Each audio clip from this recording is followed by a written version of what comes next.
A man I'd never met sent me my own running route with a note that said, "You should change this before someone else does." I post my runs to Strava.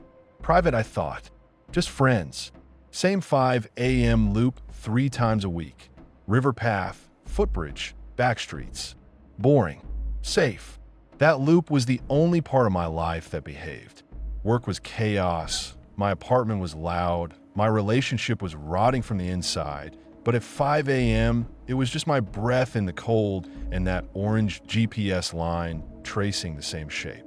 I knew every crack in the sidewalk, every porch light that always stayed on, the 1 yard where a dog threw itself at the fence like it wanted my throat.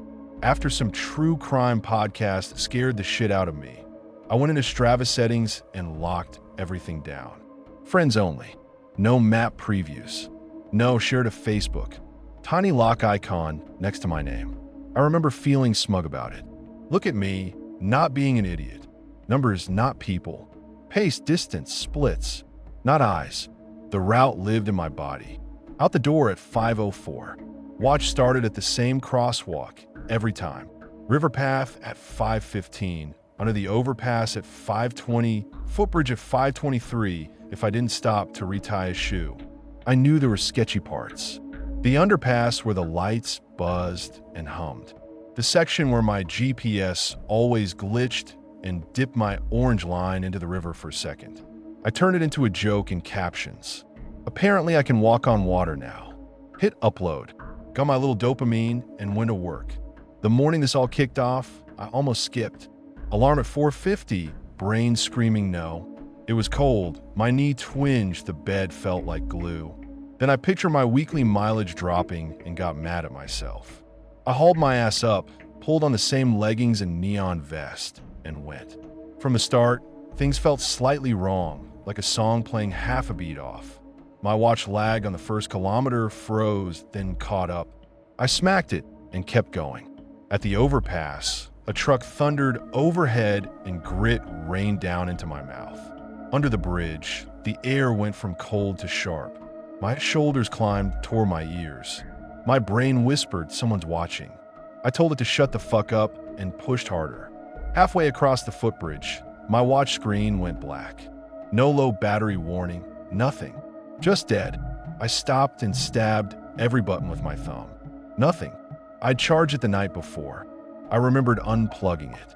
For a second, I just stood there, alone over dark water, holding this blank little square that suddenly felt useless. I hate running without data. If it doesn't log, it doesn't count. That's how my stupid brain works. I almost turned around. Then ego kicked in. I shoved the dead watch in my vest, muttered "fine," and finished the loop by feel, counting driveways and mailboxes like some old school freak. By the time I got home, I was more annoyed than anything. No pretty graph, no splits to obsess over. I told myself I'd add the run manually later and promptly forgot because life barged in. Emails, Slack, fake emergencies. I went into autopilot. Around lunch, I pulled out my phone to doom scroll. Muscle memory opened Instagram. At the top was a message request. User_X293048 wants to send you a message. No posts, no followers, no profile picture. Normally that's an instant delete. My thumb hovered. The little preview showed a dark map with an orange squiggle that looked uncomfortably familiar. I opened it. It was a screenshot of my route. My exact loop, down to the stupid little cul-de-sac I tagged on to make it a clean 5 miles. The sender had scribbled over it in red. Thick underlines beneath the darker sections by the river and under the overpass. A red circle around that GPS glitch spot near the water where my line always jumps. Caption: "This is where you disappear at 5:23. My brain stalled.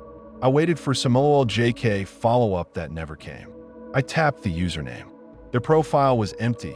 No bio, no posts, no nothing. The account had been made months ago. My stomach dropped like an elevator with a cable cut. I flipped to Strava. My profile still said private. I opened my last logged run. One kudo from a name I didn't recognize. I tapped it. It was that same blank-looking profile. No picture, no info, just a join date. I went back, opened a run before that. Same account. Before that. Same again. I started scrolling. Months of early morning river loops. Every single one quietly liked by the same ghost. Never on my lunchtime runs. Never on random weekend routes. Only the 5 a.m. loop. Only the one where I was alone in the dark. I hadn't noticed. I just saw the orange thumbs up and felt a tiny hit of pride that someone out there appreciated my consistency. I never clicked. I never asked who. I just kept giving them the same data, same route, same time, same days. A schedule you could set your fucking watch by. The little survival part of my brain woke up. He knows your pattern, it said. He knows where you're slowed down by the hill, where the lights suck, where your GPS cuts out. I went back to Instagram with my pulse thudding in my throat. My fingers typed before I could think. Who the fuck are you? I hit send. The typing indicator popped up almost immediately. 3 dots. Stop. Start. Stop. Then a photo arrived. It was my back. I recognized the vest first. That cheap neon with reflective strips. Then my ponytail, swinging. I was mid-stride on the river path, about to hit the little incline to the footbridge. The picture was taken from across the river, from the opposite bank where there's no sidewalk, no reason to be at 5 in the morning unless you went there on purpose. In the corner was a timestamp, 5:23 a.m. 2 days earlier. My vision narrowed. I could feel the cold air from that run again, the grit in my teeth, the watch stuttering. I remembered that half second under the overpass when my skin crawled and I told myself I was being dramatic. Someone had stood there, on the far side of the river, watching me hit my mark like a lab rat, and lifted their phone at the exact second they knew I'd pass. I walked to the bathroom on autopilot, locked myself in a stall, and sat there staring at my own back on my phone screen. Every excuse I wanted to make sounded stupid. If it was a joke, it was the kind that ends with a missing poster. If it was someone I knew, they'd picked one hell of a way to say hi. I screenshotted everything. The map, the caption, the photo. My thumb hovered over the reply box, then slid up to block. I hit it. Before the block went through, one last message arrived like it had been queued up. Don't worry, I'll find a new routine to follow. That line hit harder than the picture. New routine. Like I was a habit he could replace. Like he'd had others before me. Like the reason he needed a new route to watch was because the old one stopped showing up. I went home and scorched earth my accounts. Strava to only me. Instagram private. I nuked followers I didn't recognize. Turned off location services. Disabled every share start of activity setting. It all felt too late, like locking a door after you've already handed out copies of the key. People had the reactions you'd expect when I told the sanitized version. That's terrifying. Go to the cops.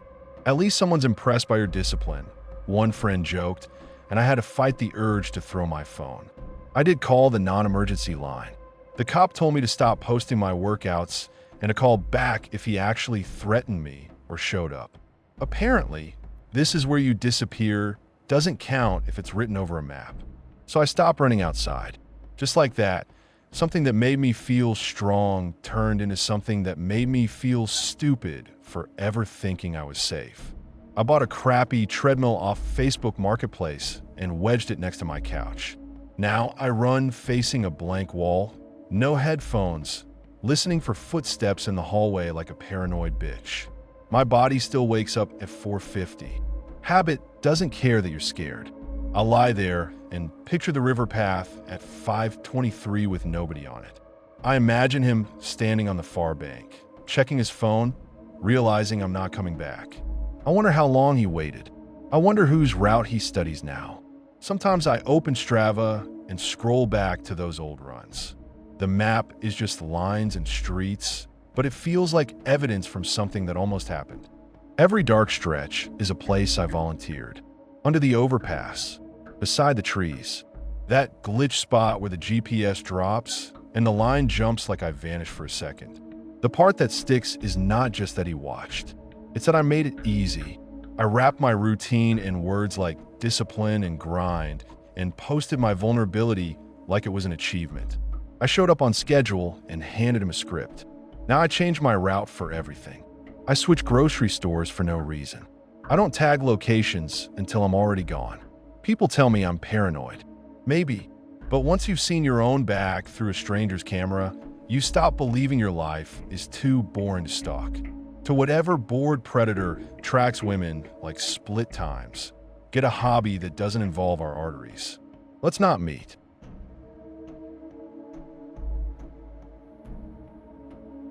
My new co-worker started copying the way I sat, breathed, and scratched my face like he was rehearsing wearing me. Open office, shared desk pod, 4 of us. First day, he rolled his chair in, introduced himself, and then just watched. Didn't log in, didn't touch the keyboard. Just sat opposite me with that polite new guy smile, badge still shiny, eyes flicking between my monitor and my hands like I was part of his onboarding manual. I crossed my legs under the chair. 15 seconds later, he did the same ankle on knee. I noticed because the pod is tight, his shoe tapped the underside of the desk right after mine did.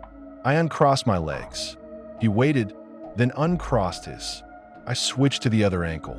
He followed. I told myself it was nothing. People mirror. We're social animals. I'd read that somewhere. But you know that slow, greasy feeling when your brain says, nah, something's off? That started right away. His eyes never really rested on my face, not like normal eye contact. They tracked edges, jawline, shoulders, hands. When I typed, he watched my fingers instead of the screen. When I took a breath, I could feel him measuring it. I have this ugly habit where I tug my left earlobe when I'm stressed. It's automatic. I don't even notice until it's sore. That afternoon, deadline crunch, inbox exploding, I felt that tightness creep up my neck and I reached for my ear, then froze. He was already doing it. Left hand up, thumb and forefinger pinching his earlobe. Eyes on my jaw like he was waiting for something. I hadn't even touched mine yet. My fingers just hovered there like I was copying him. It pissed me off more than it scared me. I dropped my hand and went back to smashing keys, but my skin crawled. I thought, okay, whatever, maybe it's coincidence, maybe I'm being a paranoid asshole. But once you notice a pattern, your brain doesn't let it go. Meetings made it worse. Conference room with glass walls, long table, everyone half-board. I'd lean back and fold my arms, and out of the corner of my eye, I'd see him lean back and fold his arms. I'd uncross my arms and drum my fingers, tap, tap, tap, and there'd be this 1-beat delay. Then his fingers, tap, tap, tap, same rhythm. If I scratched the side of my nose, he scratched his a second later. I tested it. I started doing weird shit just to see. I'd tilt my head way too far to the right, like my neck hurt. A couple seconds later, he'd tilt his the same way. I'd shift my chair slightly, angle my body, breathe through my mouth for a few breaths. Every time, the same lag, like he downloaded the move and hit play. There was this one meeting where my manager asked me something, and I shrugged with just one shoulder. Tiny move. I saw him copy it, same side, same lazy half shrug. I caught his eyes after that, and for a second his face went blank like I'd pulled back a curtain. Then he smiled, this crooked, oops you caught me smile, like it was some harmless quirk. I told a friend over drinks, and she laughed in my face. He's probably just awkward, she said. You mirror people too, you know.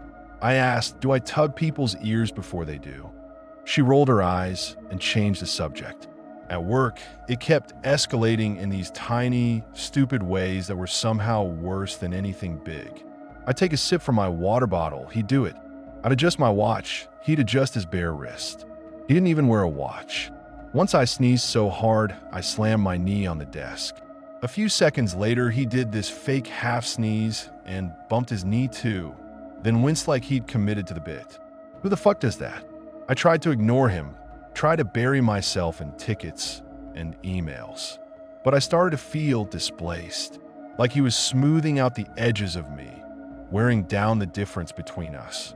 I catch myself wondering, am I sitting like him now, or is he sitting like me? Did I do that first? My own habits started to feel secondhand. One Thursday, I stayed late, deployed a hotfix, cleaned out my inbox. By the time I left, Office was mostly dark except for that humming emergency exit sign and a few lazy monitors. I remember clearly. I pushed my chair in, locked my screen, dropped my badge in my bag. His area was empty. Chair shoved under the desk, monitor black. Fine. Next morning, my manager swung by my pod before stand-up. He kept his voice casual, but his eyes were sharp. "Hey, quick question," he said. "Were you in here late last night?" I said no, just until about 8. He nodded slowly. "Who's been sitting at your station after hours, then?" I frowned. He pointed at my desk. Chair height changed, way lower than I keep it, knees almost up to the underside. Mouse flipped to left-handed.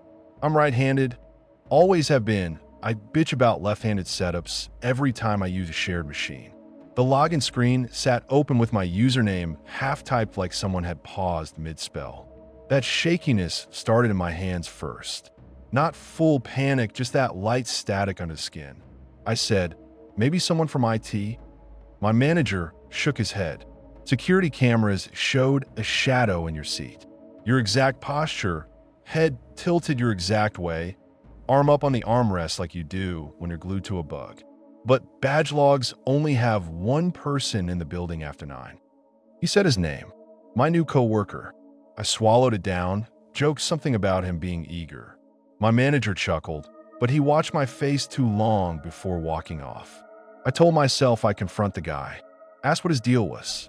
But when I looked over, he already sat there in his spot, hands folded, staring. Not at me, at my chair, like he was waiting for me to sit so he could adjust.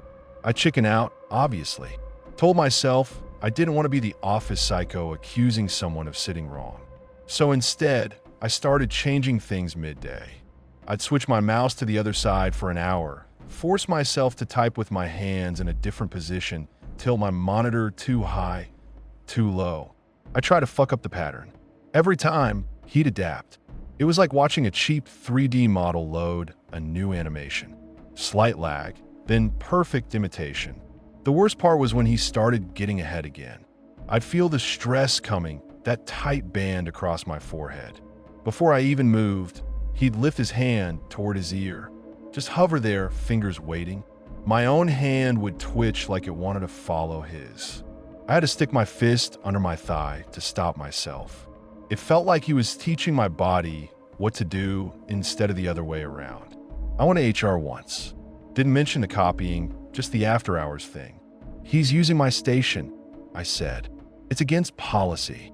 They smiled and said they'd remind everyone about shared equipment, nothing targeted. On the way out, I passed him in the hall. He walked the exact same pace as me, footsteps matching mine. When I stopped to tie my shoe, he stopped too, even though his shoes were perfectly fine. We both bent down at the same time. I straightened up first and just stared at him. He smiled that crooked smile again. He never touched me, never said anything outright creepy. No weird DMs, no comments about my body, nothing you can screenshot and send to HR. Just that constant rehearsal. I started waking up at night, convinced someone had been lying in my bed the wrong way, head where my feet go, where in my sleep position. I'd sit at my desk at home and feel like my chair had a memory of someone else in it. I caught myself in the mirror tugging my ear and suddenly couldn't remember if that was ever my habit to begin with. By the time I realized I needed to get out, my brain already felt half exported. I typed my password and for a split second it looked wrong, like I was typing his. I'd see my reflection in the black part of my monitor and swear my posture was his. People started mixing up our names. "You two move alike," one coworker joked. "Creepy twins." There was this one morning, raining hard, building lobby all glossy and wet. I got in earlier than usual, train timing, nothing special. I badged through, rode the elevator up, walked into the open office with my coffee still burning my tongue. The lights were on low, that half-awake glow. Our pod sat ahead of me, silhouettes of chairs and monitors. And there he was, already hunched in my chair, his back a perfect outline of mine, shoulders sloped the way mine are after too many hours screenside. Hands hovering over my keyboard, not touching, fingers spread like he was about to lower them onto the exact keys I used first. His head tilted my exact way, that same angle my manager had mentioned from the cameras. He didn't see me at first. He just sat there, breathing in my rhythm.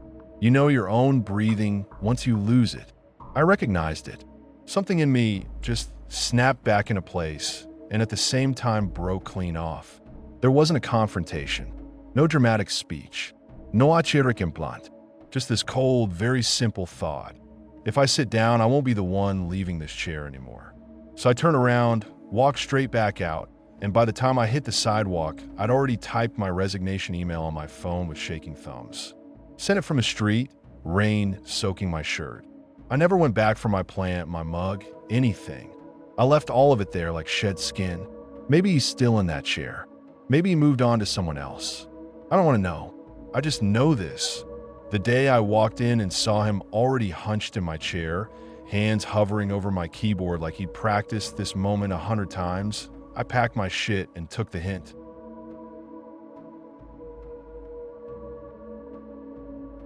The hospital overhead pager says a room number exactly 3 minutes before some patients die, and half the time, it's the wrong room. I work nights on a med-surg floor. We get every kind of mess. The intercom is constant. Phone calls, visitor asks, code blues. You tune it out. You kind of have to, or you lose your mind. The overhead becomes this buzzing hive, lab to nurse, transport, dietary, some pissed off family member. But most nights it's just background to the beeping and the moaning and the pumps whining because somebody kinked the line again.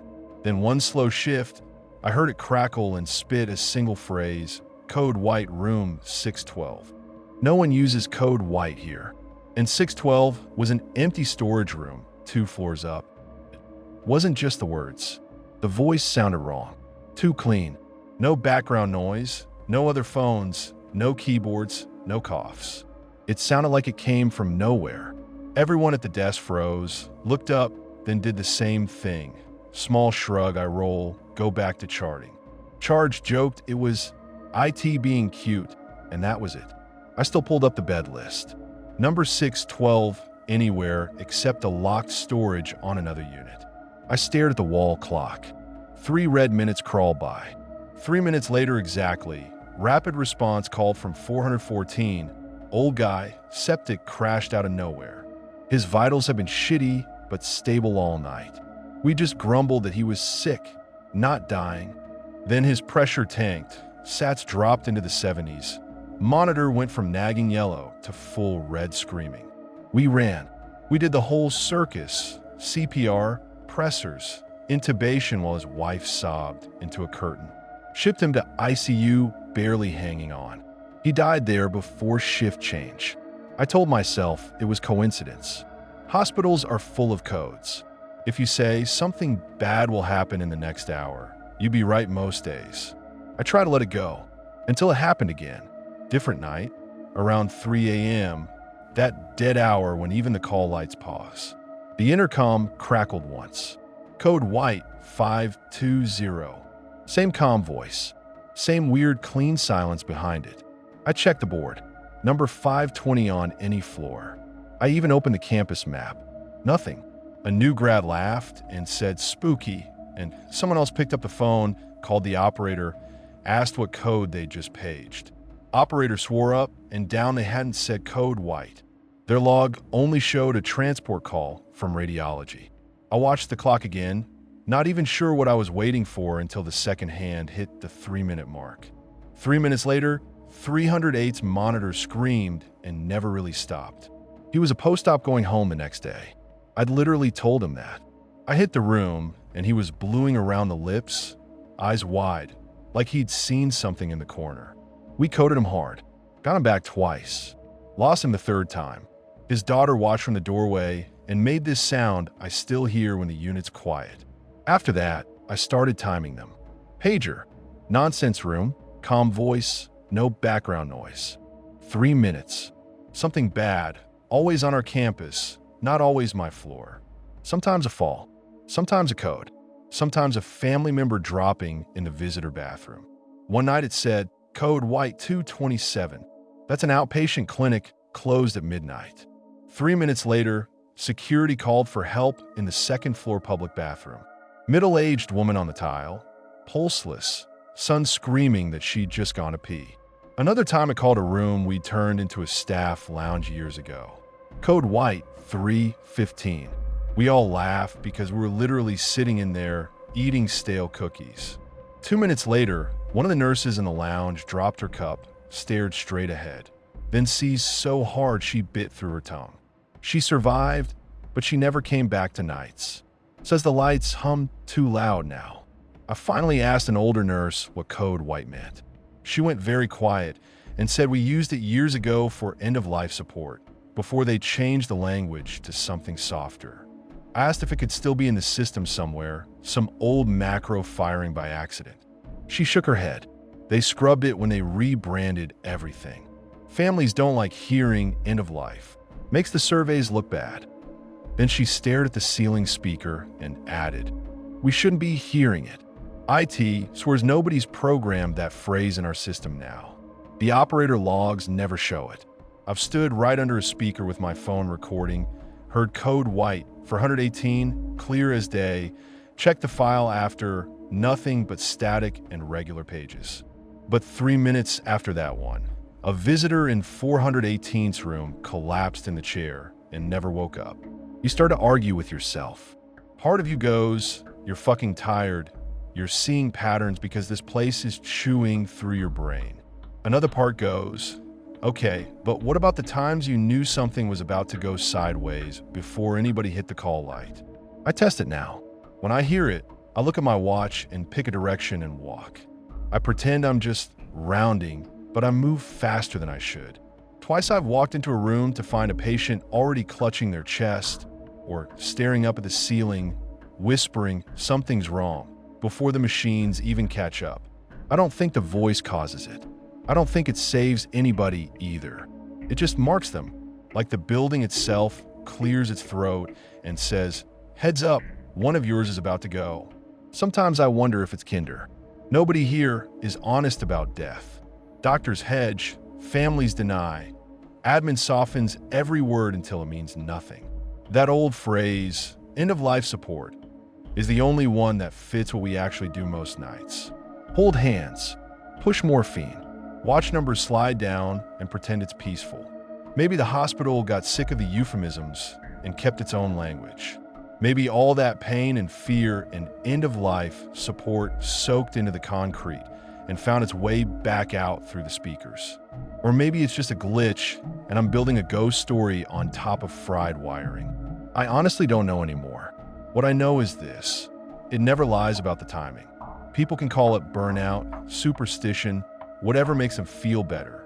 They don't sit where I sit. They didn't hear code white, 612, 3 minutes before Mrs. K's son dropped to his knees in the hallway and begged something he didn't even believe in to trade places. They didn't watch the clock hands crawl from 0 to 3 while the unit held its breath. When I hear it these days, I check my watch and I move. I don't know if it's a glitch or something kinder, but it never lies about the 3 minutes.